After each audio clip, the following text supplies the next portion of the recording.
Morning guys, para sa video natin ngayon, papakita ko sa inyo kung paano mag-wiring ng 8 pins relay. Etong relay na to is 220 volts to, pero pares lang ng wiring niyan kahit sa mga 12 volts relay. Ito ay 8 pins kasi makikita nyo, walong paa siya.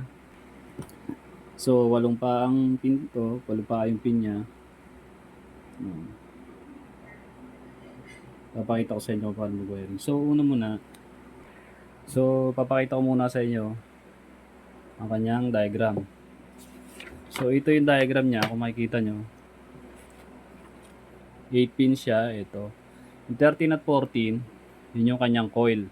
Dito nyo susuplayan kung 220 or DC voltage, AC voltage or DC voltage sa 13, 14. Ngayon ito yung kanyang common.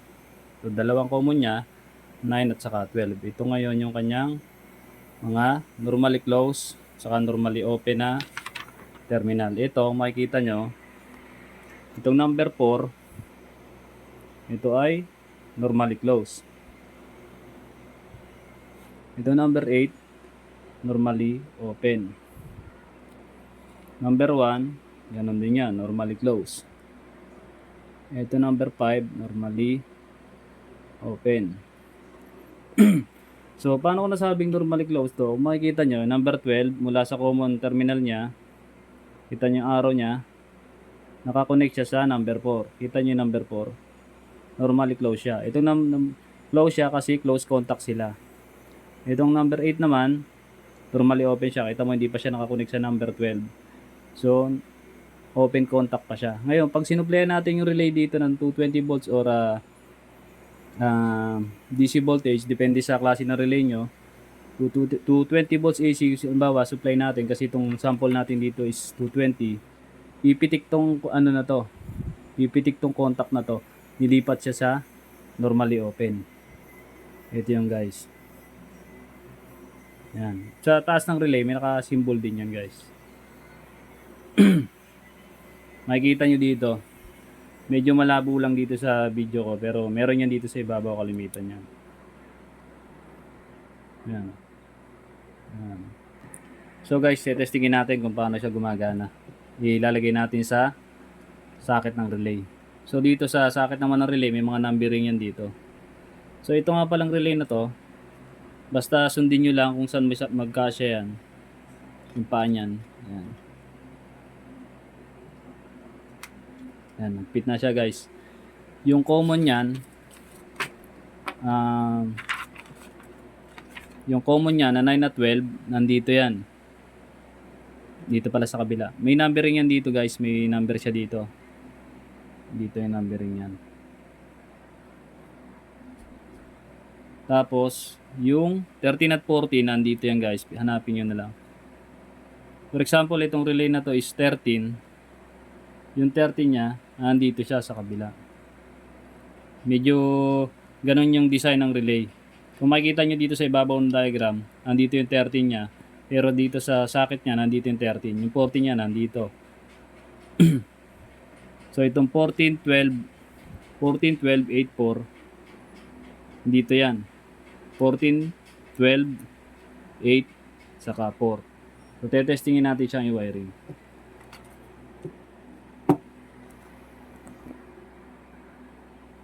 So, ito yung line 1 ko. Galing sa supply. Ito yung line 2 ko. Galing sa supply. Yan. Kakabit natin siya sa 13 at 14.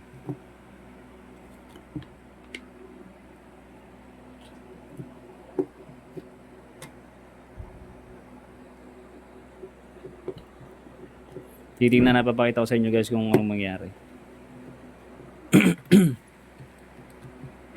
Kabit natin line 2.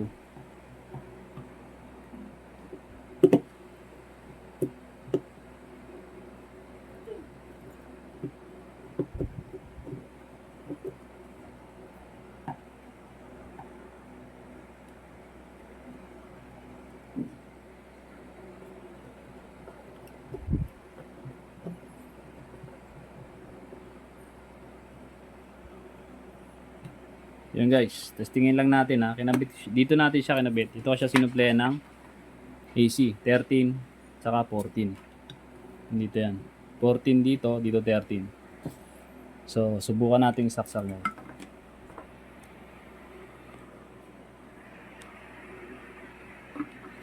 Yun.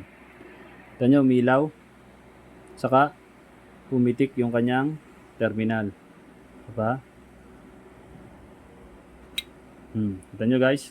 Pag sinalpa ko yan, sinaksa ko, yung normally open, yun ang magno-normally close. At yung normally close, magno-normally open. Yan guys. So, yun yung isang function niya. Ngayon, papakita ko naman sa inyo kung paano siya wiringan. Ito guys yung wiring ko para sa normally close. Subukan natin pagganahin yung normally close nya. Sundan nyo lang tong diagram na to.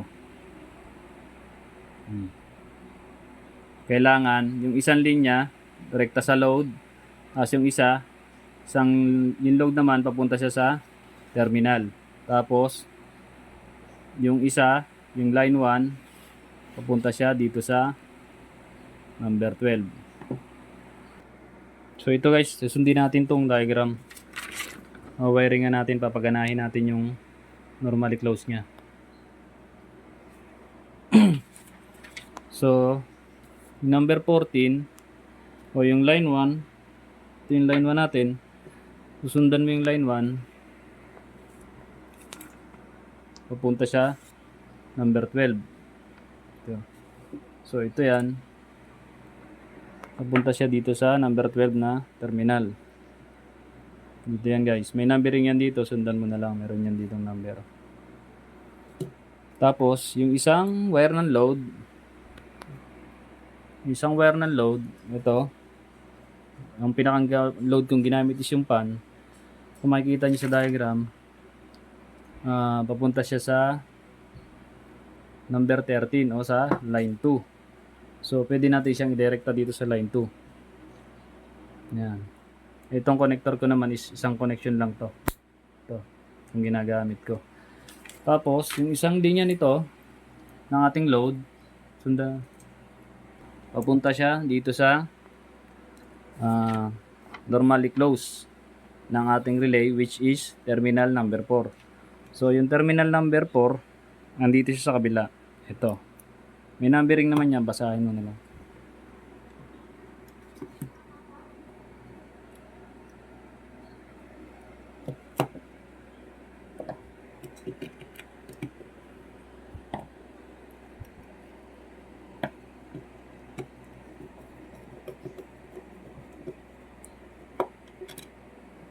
So yun guys, na-connect na natin. So ang gagawin natin ngayon, testingin natin siya guys. Medyo nalilito kayo, sundan nyo lang tong diagram. Masusundan nyo rin yan. Normally close muna guys ha. Normally close muna yung ating gagawin. Itong pan na to, sa normally close ko, kinonect. So energize natin siya. Saksak natin kung gagana. Sabihin normally close, pag sinaksak ko to, gagana na yan. Yun guys. Ano nyo, gumana. Tinanggal ko, off. Kasi wala na supply. Sa kuli, normally close siya. Gumana siya. Kung ba't siya gumana at sinupply natin yung relay kasi hindi natin sinupplyan yung number 14. Ang sinupplyan natin yung terminal na number 12, yung isang common terminal. Ngayon, pupunta tayo sa normally open, kung paano wiringan ng normally open. Tara guys. So ito naman ang diagram ng normally open guys. Yan, makikita nyo. Sundan nyo lang yan. Sundan nyo lang wiring yan para sa relay. Ito, hindi na natin naalisin yung wiring natin sa normally close. Idadagdag lang natin tong sa normally open. Kung makikita nyo sa normally open, yung isang wire nyan, connected din siya dito sa line 1. Sa line 2. Kayo nang bahala kung saan nyo gusto ilagay. Basta ano lang sila, kabilaan lang sila. I-connect na lang natin sa line 2, parehas na lang dito. So isang linya ng load, ito, connect natin sa line 2. So bali ito yung line 2 natin. Connect lang natin siya dito. Lahat yan, for line 2 lahat to. Ito lahat for line 2. Tapos, isang linya naman, ito isang linya, o isang wire ng ating load, papunta siya sa, makikita nyo sa diagram, papunta siya sa normally open, which is number 8. So, hanapin mo lang yung number 8 dito. So, ito yan guys, nandito yung number 8. I-tap nyo lang siya dito sa number 8. So, ayos na linya natin para sa load. So, yung guys, so, sunod natin lalagawin, lalagyan natin switch. Mula line 1, papunta sa number 14 terminal. O, number 14 coil. So, ito yung switch ko. Ito yung switch ko guys. So, mula sa line 1. So, kuha tayo ng linya dito sa line 1. I-tap natin yung isa. Papunta siya, makikita nyo sa diagram, papunta siya sa 14. So number 14 nito, nandito siya guys. May mga numbering naman yan, sundan nyo na lang. Tatap natin sa number 14.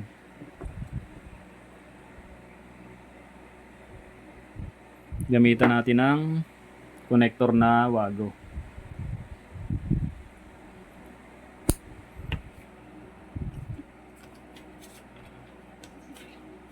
Simbang.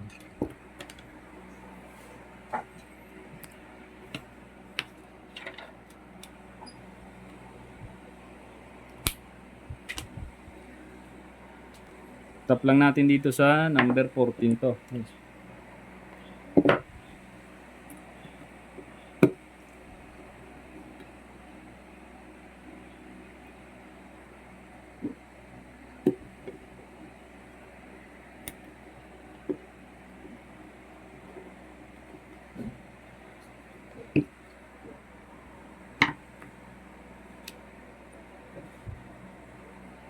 So, may connector tayo.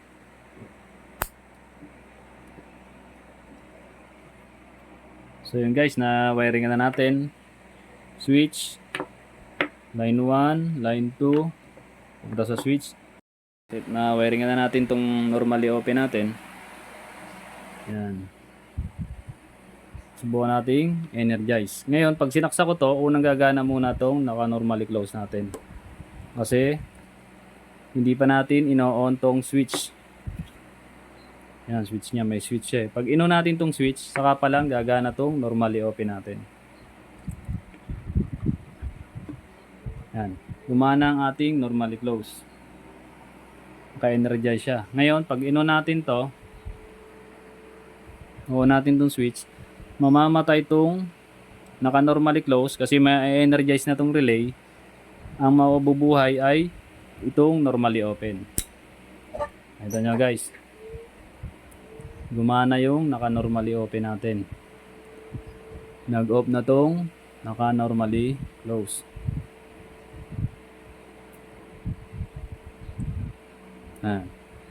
Ano? Maandar siya. Yung isa, naka-off na. Ganun pa rin yan. Pag in-off natin, gana uli yung normally close. Yun. Ano guys, gumana siya.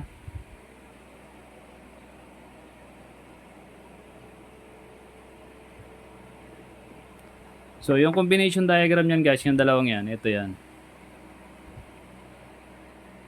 Sundan nyo lang yung diagram na yan. Magagawa nyo itong wiring simulation natin na to. Lahat yan. Ito. Yan. Pag sinundan nyo yan, ito lang yung combination ng diagram.